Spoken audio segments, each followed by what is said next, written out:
Semester 2 के लिए हम क्लास अपलोड जो करने वाले हैं अभी, उसका एक पार्ट मैंने ऑलरेडी शुरू कर दिया था, मशीन आवर रेट। थोड़ा ब्रीफ करता हूं, उसके बाद प्रॉब्लम में काम चालू करूंगा। सर, आपने सिखाया था प्रोडक्शन ओवरहेड रिकवर रेट हम लोगों को करना पड़ता है because we can identify the overhead directly with the particular job और प्रोडक्ट।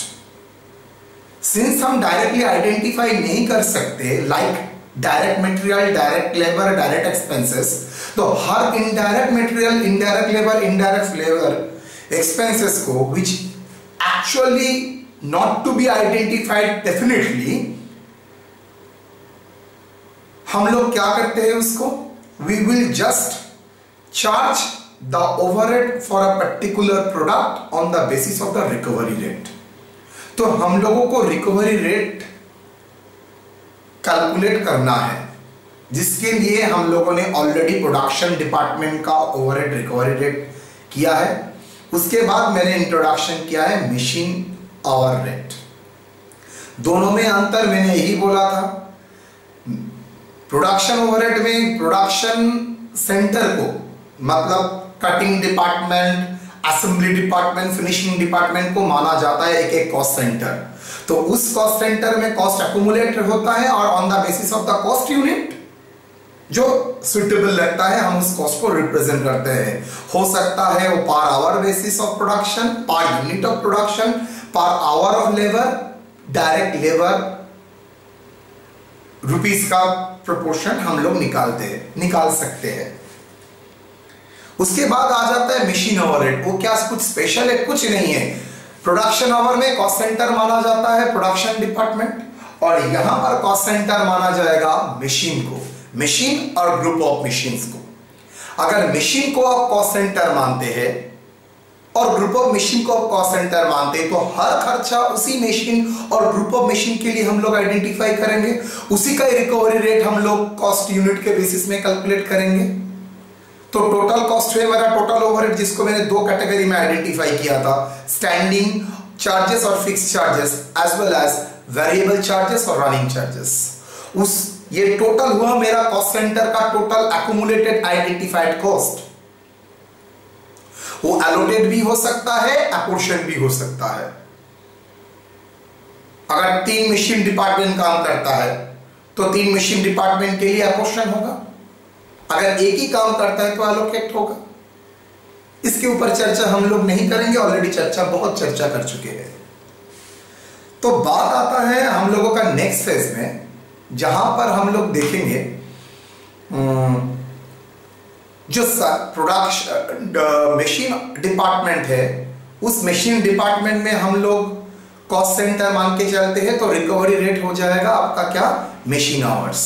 तो ये जो कॉस्ट यूनिट है जिसको हम मशीन आवर बोलते हैं, उसको एक्चुअल में हम लोग लिखेंगे effective machine hours.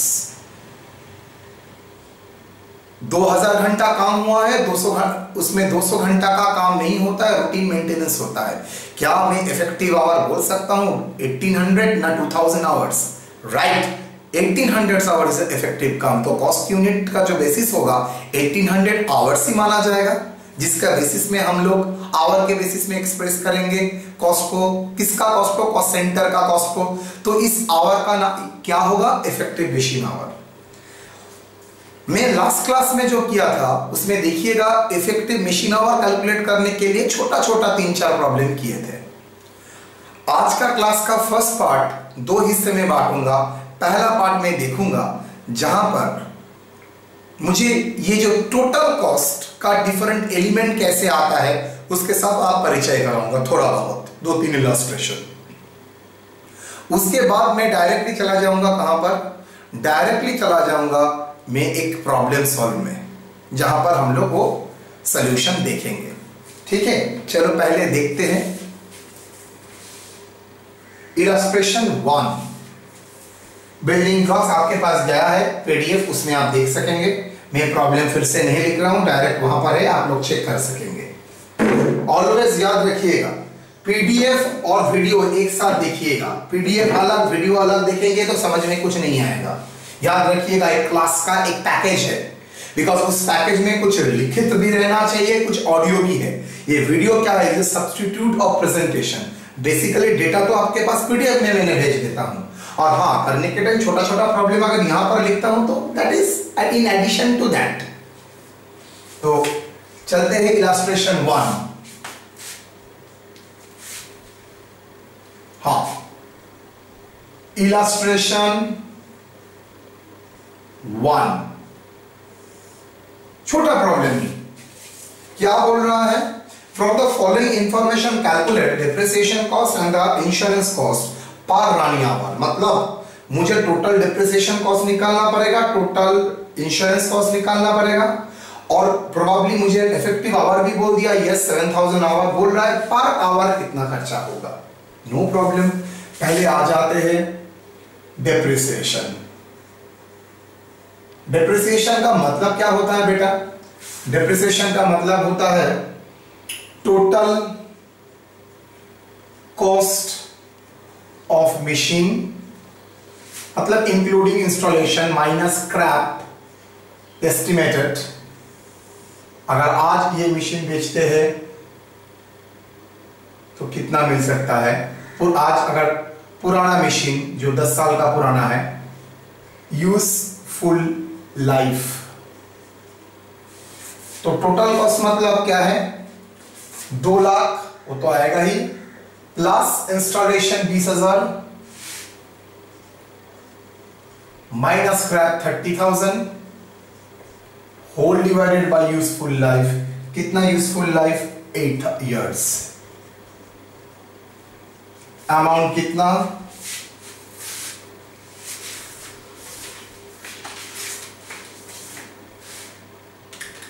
2 lakh plus 20,000 minus 30,000 divided by 8 years, 23,750 per year.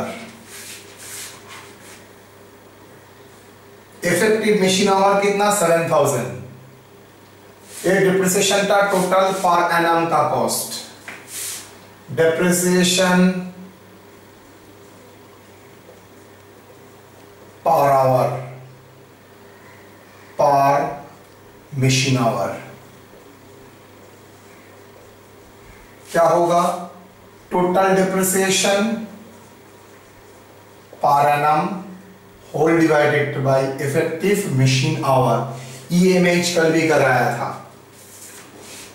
23,750, और माइनस करने के बाद हम लोगों के पास आ जाता है कितना, 7,000 आवर्स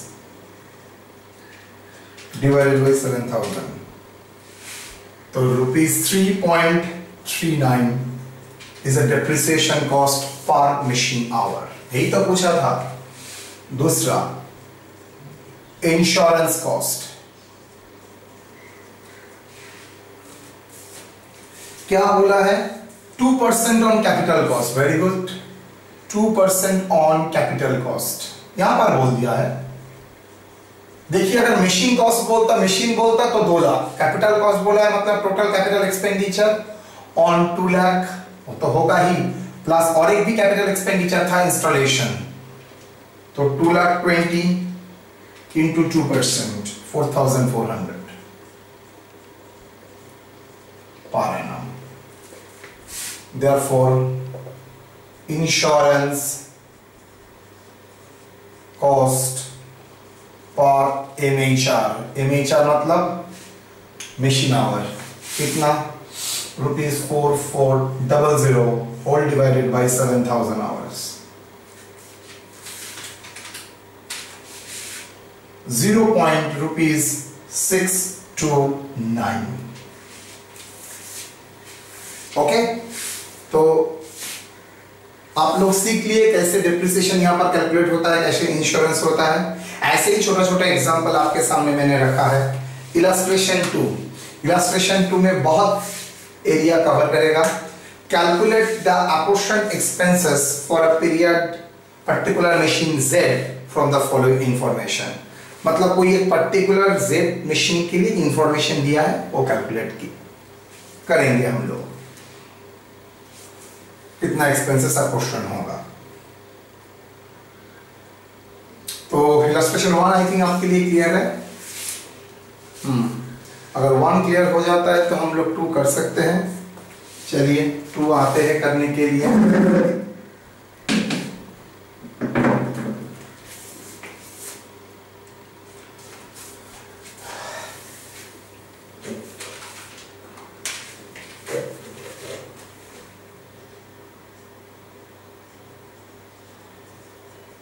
इलस्ट्रेशन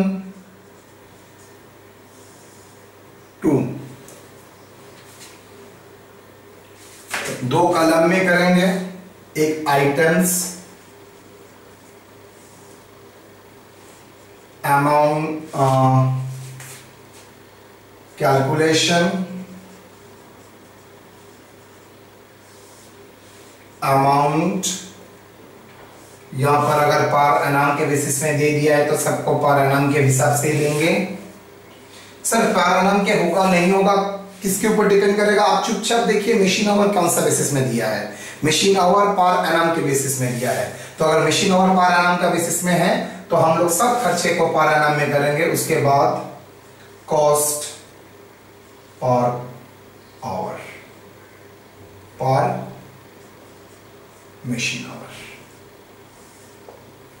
चलिए एक एक आइटम को हाथ लगाते हैं। फर्स्ट सुपरवाइजर सैलरी, जानते हैं क्या होता है?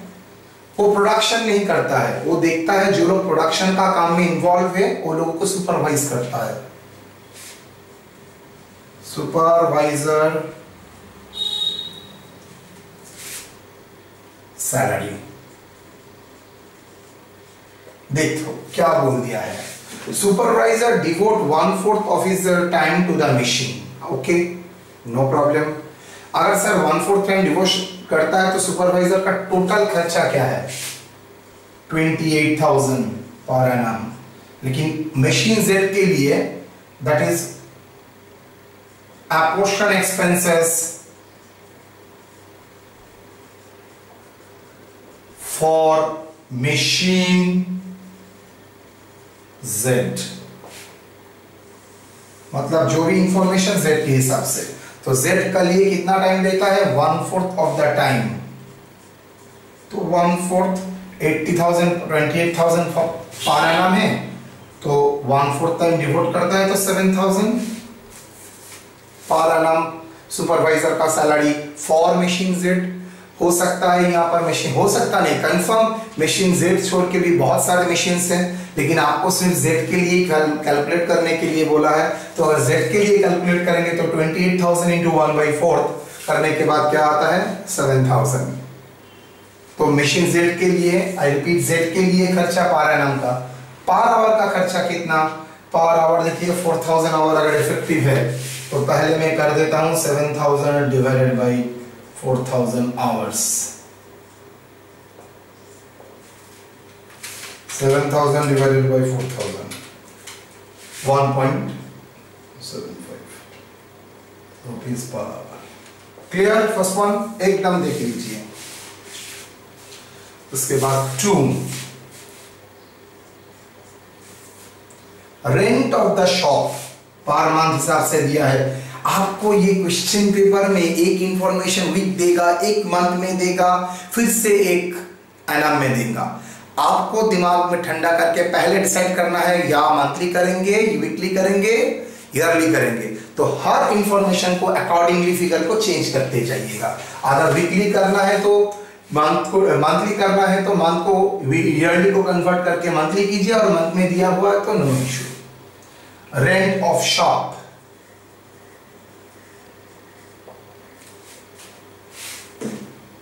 Three-fourth area,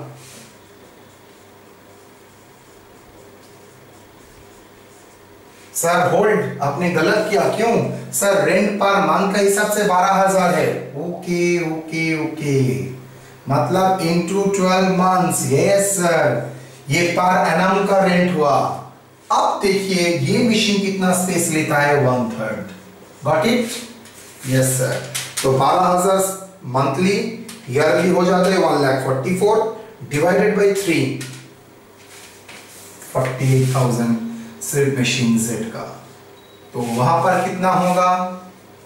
rupees 48,000 divided by 4,000, rupees 12 per hour. Okay. 3. Lighting cost.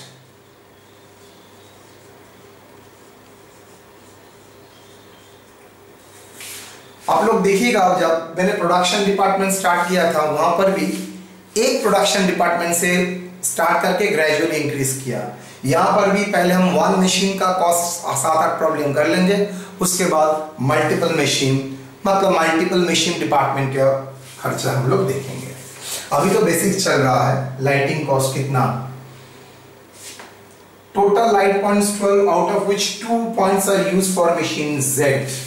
यहां पर भी प्रॉब्लम है। 800 इंटू 12, वाई सर? देखो 800 पर मंथ दिया है, into 2/12। Why 2/12 sir? 2 light point इस्तेमाल होता है, 3600। 4 आवर से डिवाइड करने से क्या होगा? ₹0.94।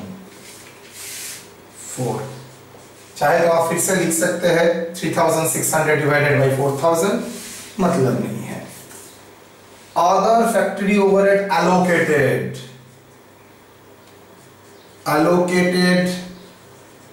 अदर फैक्ट्री ओवरहेड हो सकता है ऐसा कुछ फैक्ट्री ओवरहेड है जो वो सब में काम होता है, तो वहां पर कुछ पोर्शन यहां पर एलोकेटेड हुआ है। 1/4 32,000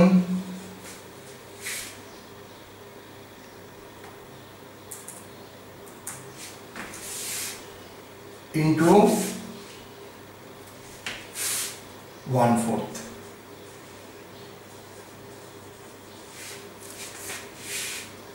₹2। हाँ,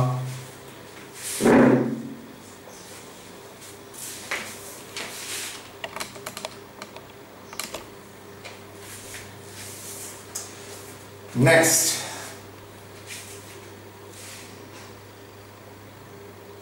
ऑपरेटर्स वेजेस।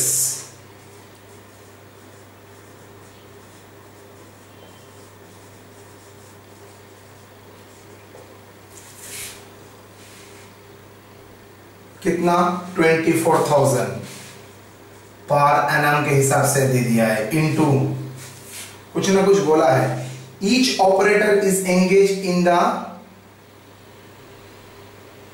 अच्छा, there are 2 operators in a shop and wages per annum मान के चलता हूं total wages of 2 operators, so divided by 2 operators. Yes और नो? तो 2 ऑपरेटर का खर्चा ₹24,000। यस, तो एक ऑपरेटर का वेजेस है 12,000 रुपया, और एक ऑपरेटर कितना मशीन को हैंडल करता है? 2 each operator is engaging each machine. अच्छा, तो फाइन, 24,000 2 ऑपरेटर्स बोल दिया है, तो और ईच ऑपरेटर एक ही मशीन को हैंडल करता है, तो एक ऑपरेटर के लिए मशीन सेट, तो एक ऑपरेटर का खर्चा कितना हुआ? 24,000 by 2 operators, that is equal to 12,000। Divide करेंगे तो ₹3। कैसे? अब 12,000 बाई 4,000 आवर्स, ₹12,000। ओके, तो इलस्ट्रेशन 2 में हमने इस सिस्टम के साथ आपको रूबरू कराया। तो डिप्रिसिएशन, इंश्योरेंस यहां पर कराया, ये सब खर्चा इलस्ट्रेशन 2 में आपको दिखाए। ये सब छोटे छोटे बिल्डिंग ब्लॉक्स है, ओरिजिनल प्रॉब्लम नहीं है। ओरिजिनल प्रॉब्लम में अभी तक किया ही नहीं, इसके बाद करूंगा।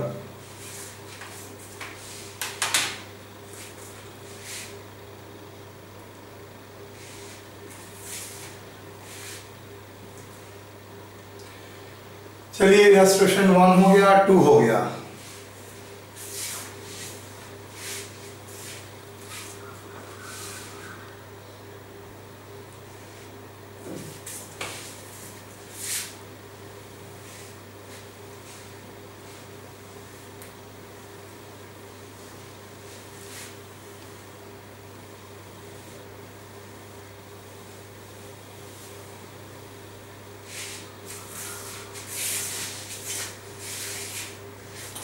क्वेश्चन नंबर 3 क्या बोल रहा है देखिए,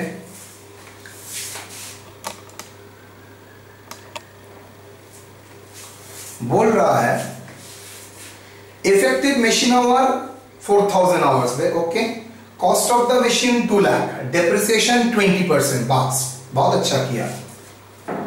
power consumption of the machine per hour 20 units, rate per hour 100 units, ₹400। अच्छा, मशीन 1 घंटा काम करने के लिए 20 यूनिट पावर लेता है और पावर का खर्चा होता है 100 यूनिट के लिए 400 रुपए। M I clear? मशीन 1 घंटा काम करने के लिए बिजली का खर्चा 20 यूनिट कंज्यूम करता है और बोल दिया है 400 रुपया लगता है 100 यूनिट का बिजली का बिल, तो 1 यूनिट का निकल जाएगा, 20 यूनिट्स का भी आराम से निकल जाएगा। तो 20 यूनिट्स का ही खर्चा है पर मशीन आवर रन करने के लिए। रिपेयर एंड मेंटेनेंस 5%, अच्छा, repair and maintenance 5% per annum, किसका? Cost of the machine. Consumable stores 1200 per month. पहले ये देखिए, मुझे ईयरली करना है ना मंथली करना है? सर इफेक्टिव मशीन आवर को देखिए, पर एनम बोल दिया है, तो हर इंफॉर्मेशन को आप एनम में ही कन्वर्ट कीजिए। अच्छा, ये पार्ट मोच देता हूं, इजी रहेगा मेरे लिए।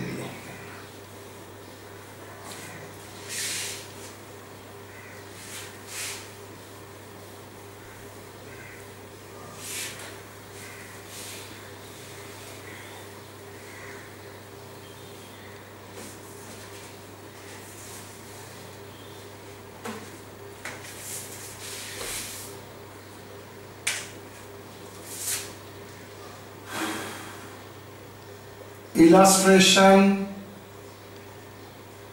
3,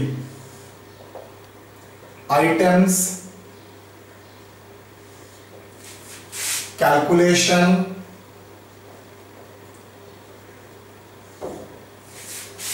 cost पर एनम। आपने पर मंथ क्यों नहीं लिया? Because effective machine our per annum के बेसिस में लिया है। Cost per machine our. Item का नाम डेप्रिसिएशन, डेप्रिसिएशन।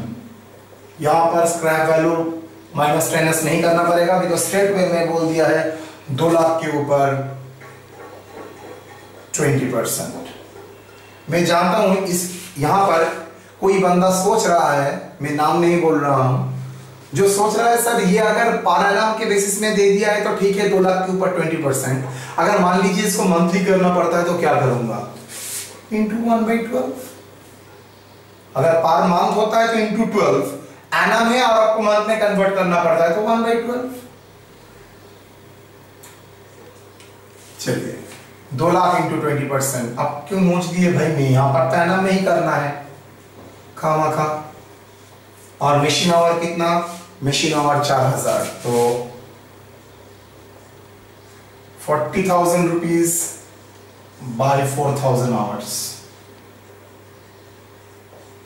₹10। 2 पावर।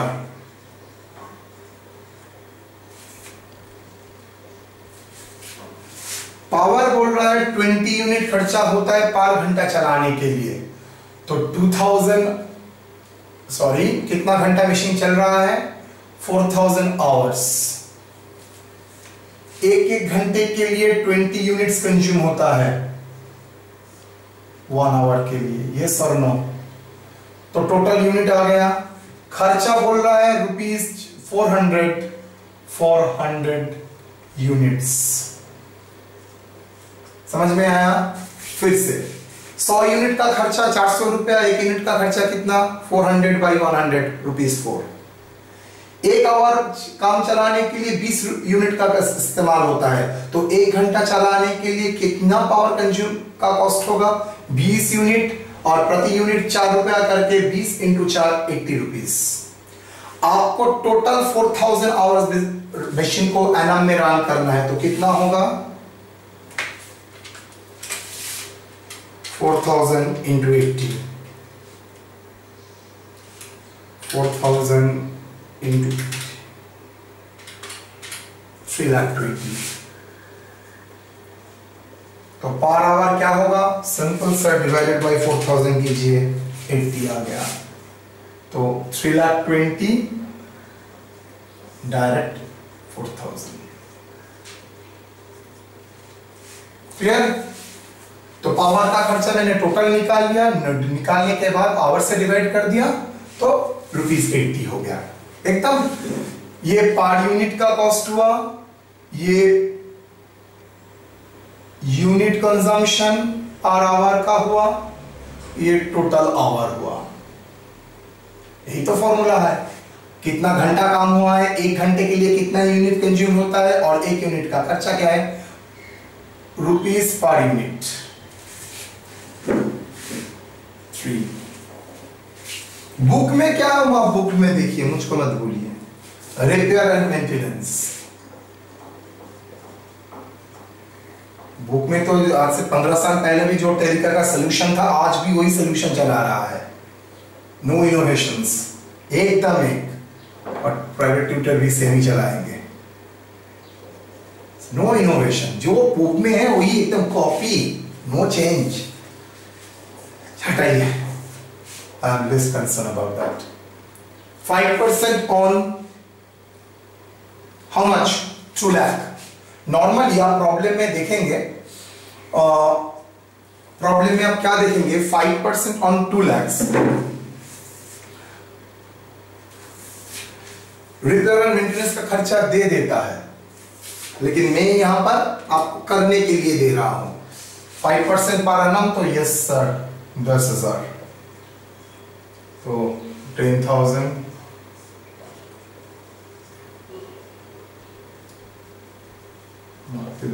वो लोग यहीं पर आएंगे। नो चेंज, चेंज करने के लिए तो सोचना पड़ता है, उतना टाइम कहाँ, सिर्फ स्टूडेंट और ट्यूशन हो जाएगा। चलो 3 से 4, repair and maintenance, consumable stores, consumable stores,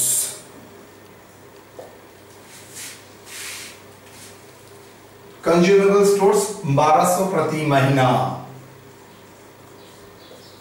into 12, 14,400, 14,400 divided by 4,000, figure comes to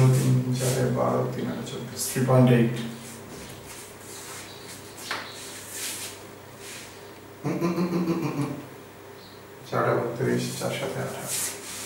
दादा 14,400 गलत हुआ है, डिवाइडेड बाई 4,000, 3.6। डन। देखो एकदम छोटा छोटा प्रॉब्लम, कोई स्पेशल, आप लोग तो जानते हैं, आप लोग तो इससे पहले भी मेरे साथ काम किए हैं। सर जैसे ही कॉम्प्लेक्स होता है उसको छोटा छोटा छोटा छोटा एकदम छोटा छोटा निवाला बोलता है ना, छोटा छोटा निवाला बना देता है। उसके बाद आप इतना मैच्योर है, जब जोड़ेंगे आपको समझ में सब आ जाएगा। यहां पर कॉन्सेप्शन क्लियर रखो, तो फाउंडेशन अगर ठीक रहेगा तो बिल्डिंग भी अच्छे ही बनेगा। इलस्ट्रेशन 4,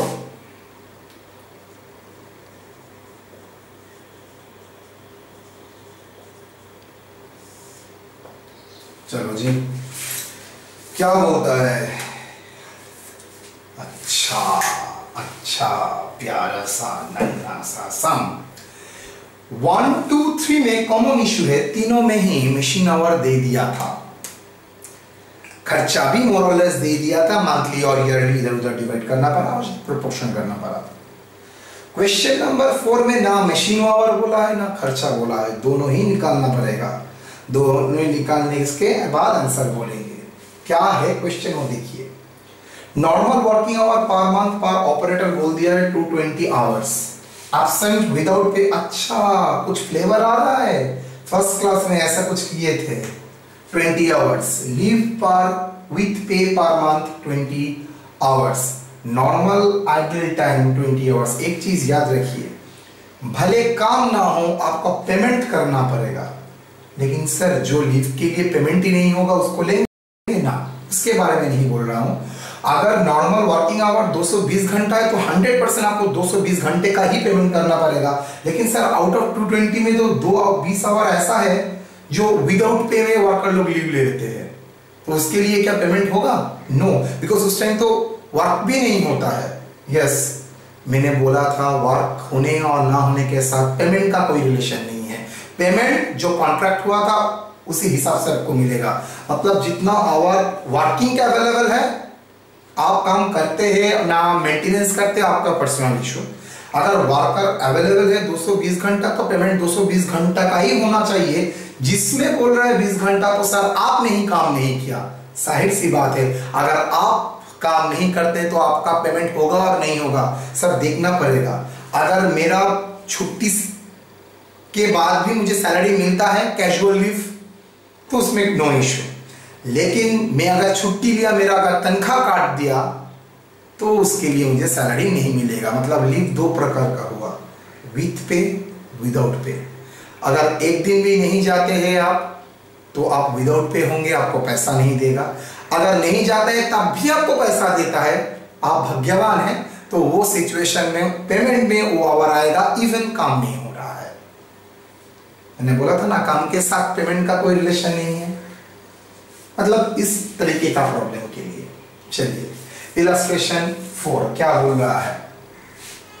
ओ उसके नीचे कुछ है, there are 5 operators in a machine, very good.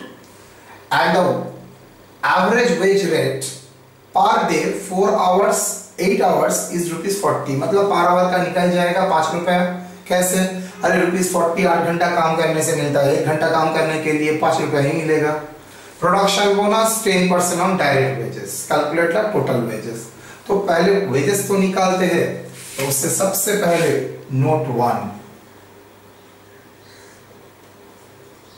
Total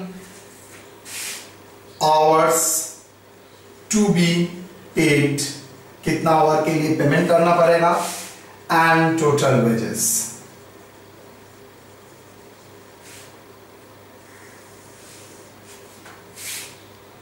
normal hours आपका काम होता है ना, आप बंद करके रखते हैं, आपका इशू मेरा नहीं। 220 आवर्स, उसमें देखो एक एब्सेंट है जिसके लिए पेमेंट नहीं किया गया है। एब्सेंट विदाउट पे, मतलब 20 घंटा काम भी नहीं हुआ, पेमेंट भी नहीं हुआ। देखिए काम हुआ नहीं हुआ इंपॉर्टेंट नहीं है, लेकिन एक बात कंफर्म है, उसके लिए पेमेंट नहीं होगा बिकॉज वो लीव में था। Less absent without pay, absent किया तो उसका पेमेंट भी नहीं होगा। Very good. Normal idle time, किसी कारण के लिए प्रोबेबली लाइट ऑफ हो गया था, मटेरियल नहीं आया था, क्या उसके लिए वर्कर को पेमेंट पेनलाइज कर सकते हैं? नो सर, उसके लिए वर्कर का पेमेंट कभी भी पेनलाइज्ड नहीं हो सकता। तो उसको पेमेंट करना पड़ेगा। यस, अगर पेमेंट करना पड़ेगा तो माइनस करूंगा। मैं किसको माइनस किया? जिसका पेमेंट मुझे नहीं देना पड़ेगा। 20 आवर का पेमेंट मुझे नहीं देना पड़ेगा, तो इसलिए नहीं दिया। आइडल टाइम के लिए पेमेंट करना पड़ेगा, यस करना पड़ेगा, तो मैंने इंक्लूड नहीं किया, माइनस नहीं किया, बिकॉज ये 220 के भीतर ही ये सब आवर है, जिसके लिए सिर्फ 20 घंटे के लिए आपको पेमेंट नहीं करना पड़ेगा। बाकी जो है सबके लिए आपको पेमेंट करना पड़ेगा। लीव विथ पे, उसके लिए भी पेमेंट करना पड़ेगा। यस, पेमेंट करना पड़ेगा। तो ये क्या हुआ? 200 आवर्स वर्कर्स और operators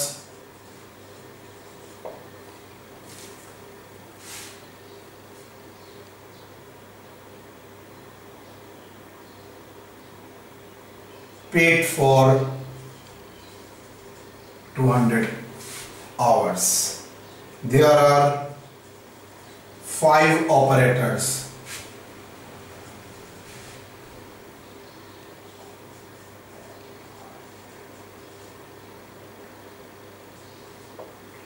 Five operators. Therefore, total hours paid. How much? 200 hours per month के हिसाब से इंटू 5 ऑपरेटर।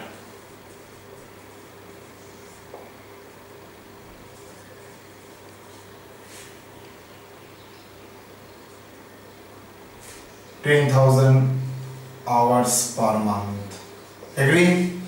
एक बंदा काम करता है 200 आवर और 5 ऑपरेटर है, टोटल कितना काम हुआ होगा?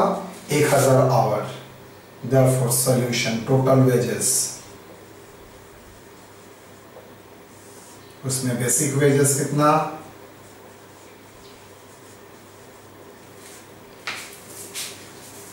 देखो बेसिक वेजेस कितना है? Basic wages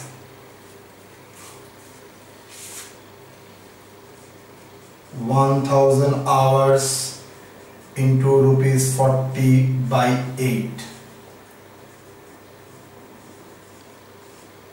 ₹5,000 plus production bonus।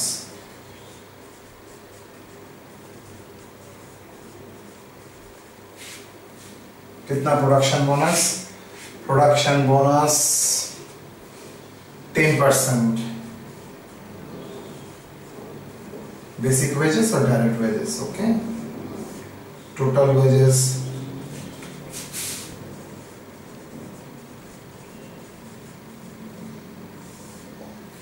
machine hour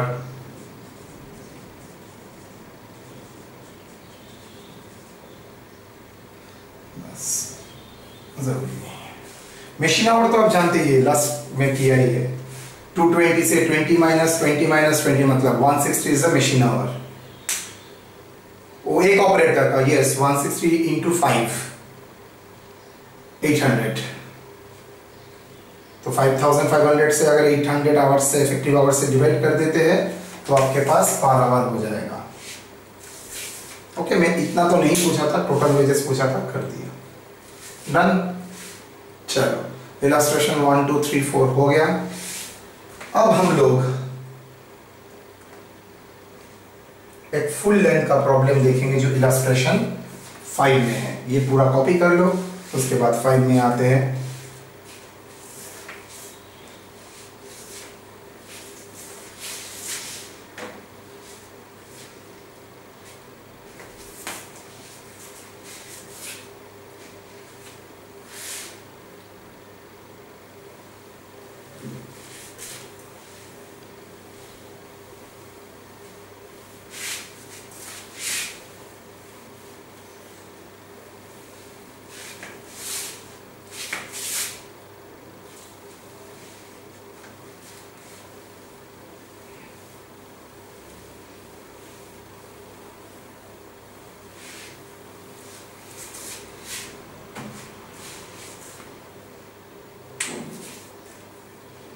Illustration 5।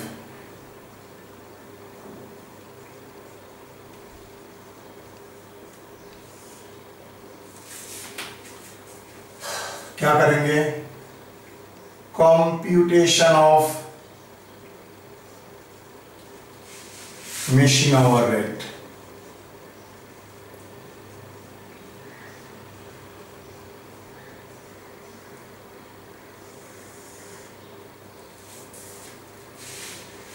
तो पहले लिख देंगे effective machine our.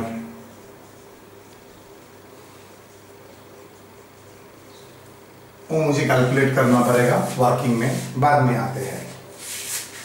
Particulars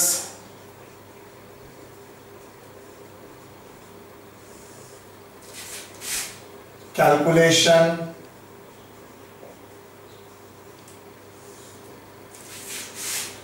total cost per hour. Very easy, बच्चे की तरह हो जाएगा। ए स्टैंडिंग चार्जेस, मैं बार बार बोल रहा हूं, ये कोई फिक्स्ड रूल नहीं है सर, उसको ही स्टैंडिंग में लाना पड़ेगा। डिविएशन होता है तो आप देखिएगा, अल्टीमेट तो सर आंसर ये यहां पर 5000 इस यहां से लिख के अगर मैं यहां पर लिखूं आंसर तो सेम ही आएगा। यस, लेकिन वो लोग कैटेगराइजेशन किया है तो हम लोग उसी को फॉलो करेंगे। चलिए देखते हैं। स्टैंडिंग चार्ज में मैं फिर से बोल रहा हूं, यहां पर मेरा डिफर होगा। मैं डेप्रिसिएशन को फिक्स मान के चलूंगा, कुछ प्रॉब्लम में कुछ जगह में उसको मैं वेरिएबल मान के चलूंगा। तो पहले के लिए बिकॉज मेरे लिए डेप्रिसिएशन फिक्स है तो मैं इसको डेप्रिसिएशन फिक्स मान के चलूंगा। डेप्रिसिएशन, इसके लिए वर्किंग नोट लगेगा। सर कैलकुलेशन यहां पर मैं कर सकता हूं, लेकिन तब भी थोड़ा कैलकुलेटिव होगा तो मैं अलग तरीके से कर रहा हूं। Working note 1 regarding calculation of depreciation.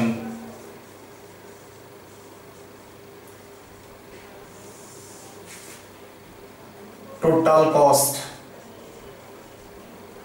purchase, कितना purchase price 2 lakhs plus installation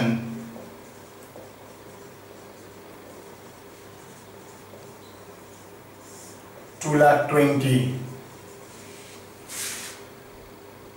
scrap 10,000, therefore scrap 10,000, therefore depreciation आप लोग जानते ही है क्या होगा, 2,20,000 minus 10,000 whole divided by life of the machine। क्यों life of the machine 10 years।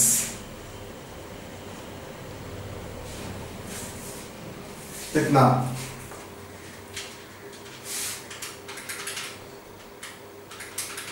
अच्छा, मैं सोचा था इसको स्टैंडिंग में दिखाऊंगा, मैं इसको स्टैंडिंग में नहीं, अच्छा अभी के लिए वही रखते हैं, इसके बाद ग्रेजुअली देखेंगे। 21,000 working note 1, working note 1 21,000। Per hour का हिसाब एकदम अभी नहीं। Rent of the shop, rent of shop, machine, अच्छा रेंट ऑफ द शॉप बोल दिया है 3,000। अच्छा रेंट अपोर्शन्ड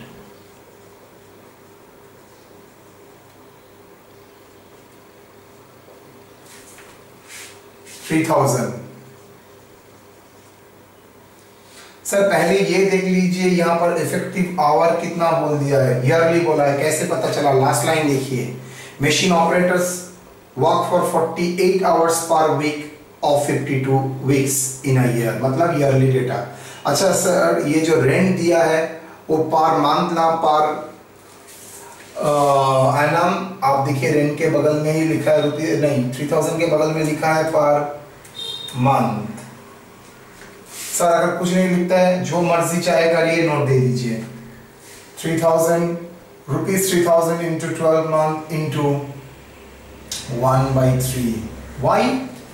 सर ये टोटल खर्चा और इसका ये है शेयर, कितना प्रोपोर्शन? 1/3, तो हो गया कितना 1,000, 12,000। रेंट के बाद insurance, actually depreciation, rent, insurance ये कभी भी डिपेंड नहीं करता है कितना आवर मशीन चलता है उसके ऊपर। इंश्योरेंस डेप्रिसिएशन में लिए एक डाउट है, मतलब सर वो तो रनिंग के ऊपर भी डिपेंड करता है। हाँ अगर वो सोचते हो तब उसको वेरिएबल में डालना पड़ता है, पहले जो ऑथर ने बुक में किया है वो वही एज्यूम करके। इंश्योरेंस कितना? इंश्योरेंस 1% ऑफ कैपिटल कॉस्ट, बच गया 1% ऑफ कैपिटल कॉस्ट मेरा कितना है? 2,20,000। कहाँ मिला? वर्किंग नोट में देखिए, दैट इज कैपिटल कॉस्ट। तो 22,200। इंश्योरेंस के बाद रिपेयर कॉस्ट पर एनम। अच्छा repair even sir per annum बोल दिया है कैपिटल कॉस्ट के ऊपर, लेकिन वो हम लोग मान के चलेंगे वेरिएबल है, तो उसको वेरिएबल में भी डालेंगे। इलेक्ट्रिक चार्जेस, ये तो sir number of light points के ऊपर होता है, यस, लेकिन पॉइंट नहीं दिया है तो floor area. Electricity charges per annum 300 रुपया, 3000 रुपया, सॉरी 3000 रुपया इलेक्ट्रिसिटी शॉप इंटू 1/3, 1000। वहां पर 3000 पर मंथ था, यहां पर 3000 पर एनम है। इलेक्ट्रिसिटी चार्ज के बाद सुपरवाइजर सैलरी,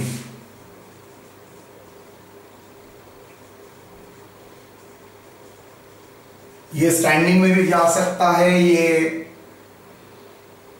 चाहे तो आप रनिंग के ऊपर भी ले जा सकता है। इफेक्ट कुछ चेंज, टोटल में कुछ चेंज नहीं होगा। 1800 rupees, 1800 per month into supervisor कितना कंट्रीब्यूट करता है सर, 1/4। देखिए बोल दिया है supervisor devote for the machine 1/4, तो 1800 इंटू 12। क्यों 12 किया? 1800 पर मंथ के हिसाब से था। 12 मंथ इंटू 1/4,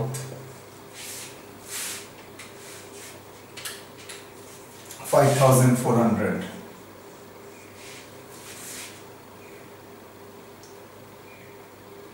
पावर नहीं आएगा। अच्छा, पावर एंड रिपेयर रनिंग में देंगे। टोटल कितना हुआ? 21,000 plus 12,000 plus 2,200 plus 1,000 plus 5,400, figure comes to 41,600। तो total of what? Total of standing charges 41,600। Per hour कितना होगा? इफेक्टिव आवर लगेगा, working note 2, effective machine our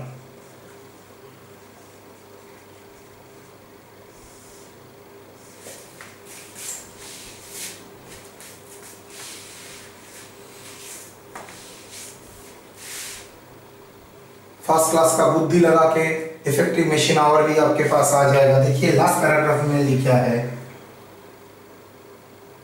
normal hours, working hours कितना?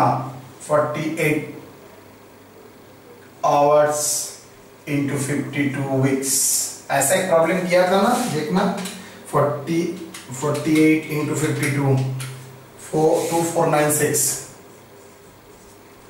Hours less normal unproductive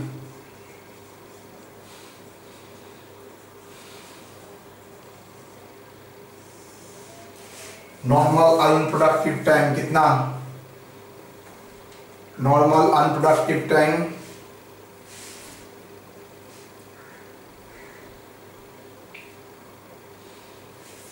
15% towards machine maintenance, 15%, sorry, machine maintenance। वहां पर तो production नहीं होता है।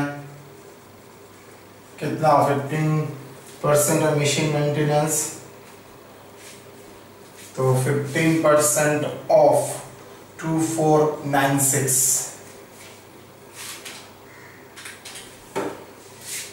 374.4। उसके बाद 5% क्या है? Setup time,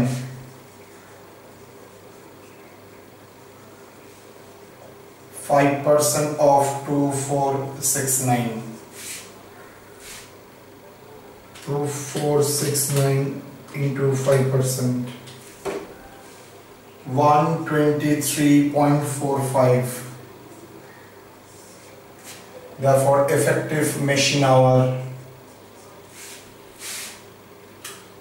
2496 minus 374.4 minus 123.45 198.15 hours effectively काम होता है।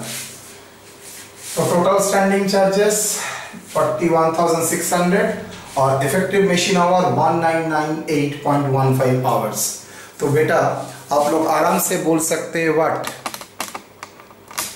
सर पर आवर का स्टैंडिंग चार्जेस कितना होगा। Very easy, 41,600 divided by 1998.15 ₹20.82।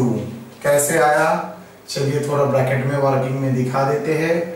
41,600 whole divided bye 1998.15, ऊपर में भी लिख देंगे 1998.15 वर्किंग नंबर नोट 2। ओके, तो ये हो गया स्टैंडिंग का पर आवर। अब बी रनिंग चार्जेस।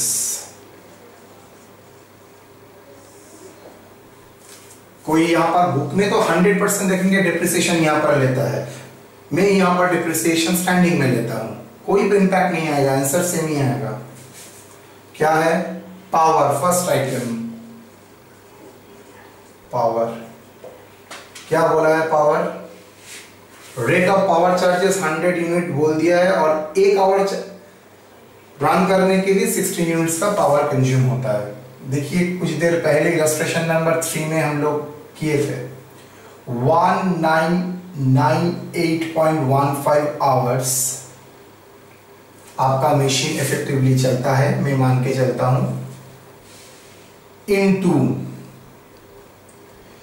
एक आवर चलने के लिए 16 यूनिट का इस्तेमाल करना पड़ता है,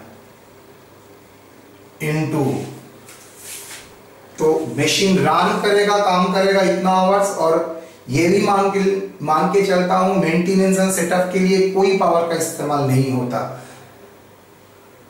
तो काम जितना होगा पावर भी उतना ही लगेगा, तो काम इतना हुआ पावर भी इतना 16 units into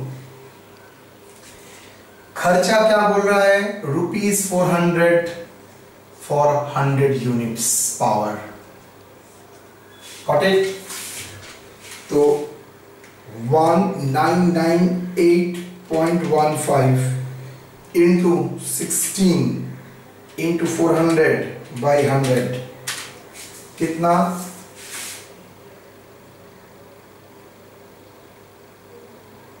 1,27,882। Done. Repair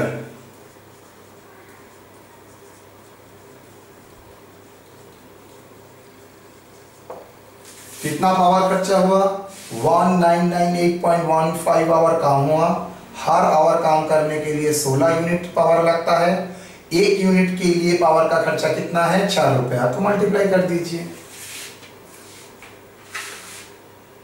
repair maintenance का खर्चा बोल दिया है 0.5% ऑफ कैपिटल कॉस्ट, तो 0.5% ऑफ कैपिटल कॉस्ट मतलब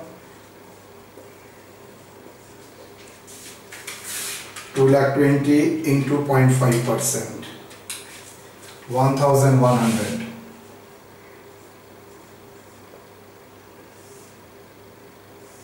तो टोटल ऑफ बी का भी आ जाएगा। आप बोलिए ना ये फिगर यहां ना लिख के यहां पर करेंगे तो क्या होगा, यहां से कम होगा यहां पर ऐड होगा, और क्या।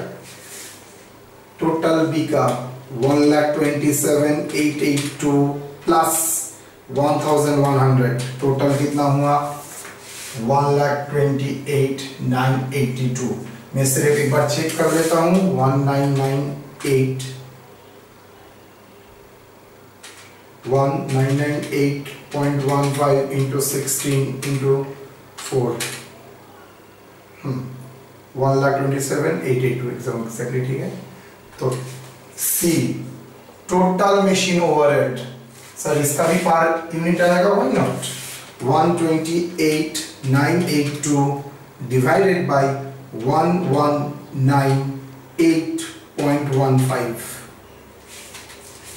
107.65 कैसे आया? सेम चीज 1,28,982 whole divided by 1998.15. C total overhead A plus B, चलिए गलत जगह में लिख दिया, C total overhead A plus B. तो 20.82 मैंने बोला था ना, दो बाइफर्केशन होगा, प्लस 107.65 128.47 डन।